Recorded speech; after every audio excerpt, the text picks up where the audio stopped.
Chapter 12. Now the Lord said to Abram, "Go from your country and your kindred and your father's house to the land that I will show you, and I will make of you a great nation, and I will bless you and make your name great, so that you will be a blessing. I will bless those who bless you, and him who dishonors you I will curse. And in you all the families of the earth shall be blessed." So Abram went as the Lord had told him, and Lot went with him. Abram was 75 years old when he departed from Haran. And Abram took Sarai his wife, and Lot his brother's son, and all their possessions that they had gathered, and the people that they had acquired in Haran, and they set out to go to the land of Canaan.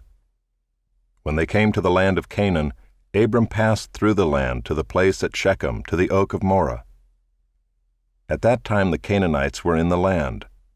Then the Lord appeared to Abram and said, "To your offspring I will give this land." So he built there an altar to the Lord who had appeared to him. From there he moved to the hill country on the east of Bethel and pitched his tent, with Bethel on the west and Ai on the east. And there he built an altar to the Lord and called upon the name of the Lord. And Abram journeyed on, still going toward the Negeb. Now there was a famine in the land. So Abram went down to Egypt to sojourn there, for the famine was severe in the land. When he was about to enter Egypt, he said to Sarai his wife, "I know that you are a woman beautiful in appearance, and when the Egyptians see you, they will say, 'This is his wife.' Then they will kill me, but they will let you live. Say you are my sister, that it may go well with me because of you, and that my life may be spared for your sake." When Abram entered Egypt, the Egyptians saw that the woman was very beautiful. And when the princes of Pharaoh saw her, they praised her to Pharaoh. And the woman was taken into Pharaoh's house. And for her sake he dealt well with Abram. And he had sheep, oxen, male donkeys, male servants, female donkeys, and camels. But the Lord afflicted Pharaoh and his house with great plagues because of Sarai, Abram's wife. So Pharaoh called Abram and said, "What is this you have done to me? Why did you not tell me that she was your wife? Why did you say, 'She is my sister,' so that I took her for my wife? Now then, here is your wife, take her and go." And Pharaoh gave men orders concerning him, and they sent him away with his wife and all that he had. Chapter 13. So Abram went up from Egypt, he and his wife and all that he had, and Lot with him, into the Negeb. Now Abram was very rich in livestock, in silver, and in gold. And he journeyed on from the Negeb as far as Bethel, to the place where his tent had been at the beginning, between Bethel and Ai, to the place where he had made an altar at the first. And there Abram called upon the name of the Lord. And Lot, who went with Abram, also had flocks and herds and tents, so that the land could not support both of them dwelling together, for their possessions were so great that they could not dwell together. And there was strife between the herdsmen of Abram's livestock and the herdsmen of Lot's livestock. At that time the Canaanites and the Perizzites were dwelling in the land. Then Abram said to Lot, "Let there be no strife between you and me, and between your herdsmen and my herdsmen, for we are kinsmen. Is not the whole land before you? Separate yourself from me. If you take the left hand, then I will go to the right, or if you take the right hand, then I will go to the left." And Lot lifted up his eyes and saw that the Jordan Valley was well watered everywhere, like the garden of the Lord, like the land of Egypt in the direction of Zoar. This was before the Lord destroyed Sodom and Gomorrah. So Lot chose for himself all the Jordan Valley, and Lot journeyed east. Thus they separated from each other. Abram settled in the land of Canaan, while Lot settled among the cities of the valley, and moved his tent as far as Sodom. Now the men of Sodom were wicked, great sinners against the Lord. The Lord said to Abram, after Lot had separated from him, "Lift up your eyes and look from the place where you are, northward and southward and eastward and westward. For all the land that you see I will give to you and to your offspring forever. I will make your offspring as the dust of the earth, so that if one can count the dust of the earth, your offspring also can be counted. Arise, walk through the length and the breadth of the land, for I will give it to you." So Abram moved his tent and came and settled by the oaks of Mamre, which are at Hebron, and there he built an altar to the Lord. Chapter 14. In the days of Amraphel king of Shinar, Arioch king of Elasar, Chedorlaomer king of Elam, and Tidal king of Goyim, these kings made war with Bera king of Sodom, Birsha king of Gomorrah, Shinab king of Admah, Shemeber king of Zeboim, and the king of Bela, that is Zoar. And all these joined forces in the valley of Siddim, that is the Salt Sea. 12 years they had served Chedorlaomer, but in the 13th year they rebelled. In the 14th year, Chedorlaomer and the kings who were with him came and defeated the Rephaim in Ashtaroth-Karnaim, the Zuzim in Ham, the Emim in Sheva-Kiriathaim, and the Horites in their hill country of Seir as far as El-Paran on the border of the wilderness. Then they turned back and came to En-Mishpat, that is Kadesh, and defeated all the country of the Amalekites and also the Amorites who were dwelling in Hazazon-Tamar.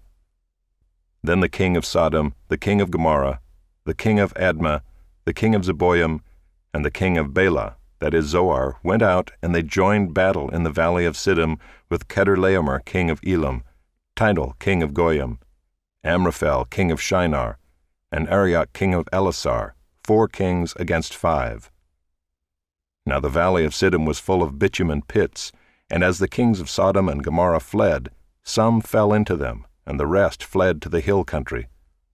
So the enemy took all the possessions of Sodom and Gomorrah, and all their provisions, and went their way. They also took Lot, the son of Abram's brother, who was dwelling in Sodom, and his possessions, and went their way. Then one who had escaped came and told Abram the Hebrew, who was living by the oaks of Mamre the Amorite, brother of Eshcol and of Aner. These were allies of Abram. When Abram heard that his kinsman had been taken captive, he led forth his trained men, born in his house, 318 of them, and went in pursuit as far as Dan. And he divided his forces against them by night, he and his servants, and defeated them and pursued them to Hobah, north of Damascus. Then he brought back all the possessions, and also brought back his kinsman Lot with his possessions, and the women and the people. After his return from the defeat of Chedorlaomer and the kings who were with him, the king of Sodom went out to meet him at the valley of Sheva, that is the king's valley. And Melchizedek king of Salem brought out bread and wine. He was priest of God Most High. And he blessed him and said, Blessed be Abram by God Most High, possessor of heaven and earth. And blessed be God Most High, who has delivered your enemies into your hand. And Abram gave him 1/10 of everything. And the king of Sodom said to Abram, Give me the persons, but take the goods for yourself. But Abram said to the king of Sodom, I have lifted my hand to the Lord, God Most High, possessor of heaven and earth, that I would not take a thread or a sandal strap or anything that is yours, lest you should say, I have made Abram rich. I will take nothing but what the young men have eaten, and the share of the men who went with me. Let Aner, Eshcol, and Mamre take their share. Chapter 15. After these things the word of the Lord came to Abram in a vision. Fear not, Abram. I am your shield, your reward shall be very great. But Abram said, O Lord God, what will you give me? For I continue childless, and the heir of my house is Eliezer of Damascus. And Abram said, Behold, you have given me no offspring, and a member of my household will be my heir. And behold, the word of the Lord came to him. This man shall not be your heir. Your very own son shall be your heir. And he brought him outside and said, Look toward heaven, and number the stars if you are able to number them. Then he said to him, So shall your offspring be. And he believed the Lord, and he counted it to him as righteousness.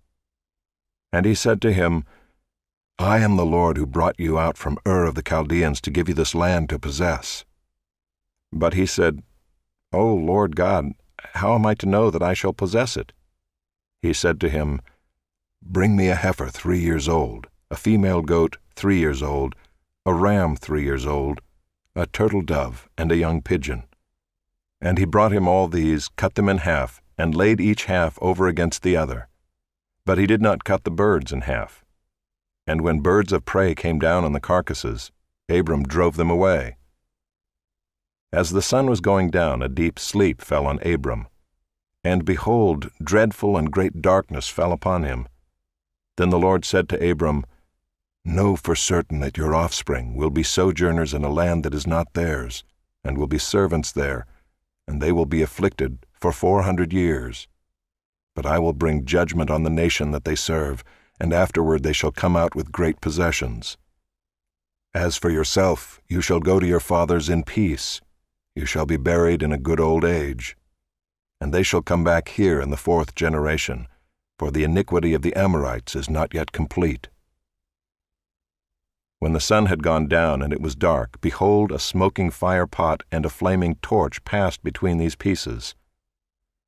On that day the Lord made a covenant with Abram, saying, To your offspring I give this land from the river of Egypt to the great river, the river Euphrates, the land of the Kenites, the Kenizzites, the Cadmonites, the Hittites, the Perizzites, the Rephaim, the Amorites, the Canaanites, the Girgashites, and the Jebusites.